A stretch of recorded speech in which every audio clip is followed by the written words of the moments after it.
Hello everybody, John here, and today we're going into the right hand wheel arch.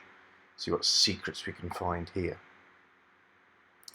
First element, once you've taken the liner out, that you find is the intake snorkel. So this is directly attached to the airbox under the bonnet of your car. This is where your car draws its air from in the cavity between the wing and the wheel arch liner. And as we've covered in a previous secrets video, the cold air intake to the car is actually below the headlight lens on the right hand side itself. Next element is, you'll see there's a U-section, a wiring protection element on that sharp return on the metalwork. Make sure that's in place and a bit of armour is in place on the wiring, because it will chafe through and give you all sorts of electrical gremlins. Next, you've got some redundant wiring. That little bundle of wires there on the right is meant to be there if it's a UK car. That's the wiring for the illuminated reflectors or side markers that are used for cars in the States. This next element is the Intelligent sounder, which is a clever name for the alarm siren. It makes some of the chirping noises when you arm and disarm the car, and if the alarm does go off, this is the thing that makes the racket. It's actually a very good location, because for a thief to be able to disable the sound, he's got to rip the wheel arch liner out, which patently you're not going to do.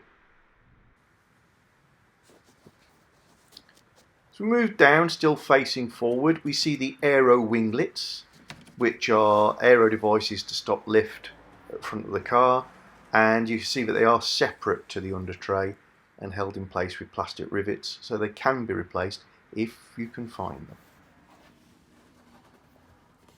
Next, we get a good view of the front subframe mount, one of four that's basically isolating the engine and transmission movement from the bodywork.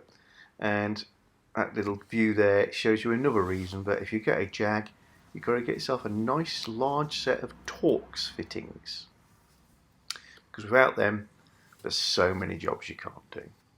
So just panning left now past the brake lines, the wishbones, shock absorbers and springs, and now looking towards the back of the car, there's a huge cavity, and this is the cruise control system. So what we're actually looking at here is all of the devices that are used to maintain the speed. So we've got a couple of solenoids there, valves with the yellow caps on, stop dirt getting in. That where I'm touching is one of two vacuum tanks. So vacuum can be built up in them and used to control the throttle. And basically this is pretty much a trouble-free setup. So it's just about knowing where it is if you do need to change parts. At the bottom of the rear wing cavity you have another coolant reservoir. This is the atmospheric recovery tank, and basically when your car starts to cool down, this is the tank. It draws the excess fluid that may have been pushed out back into the header tank. While we're under the car, it's a better view than we've had previously of the ABS system. That's one of the sensors, the black part.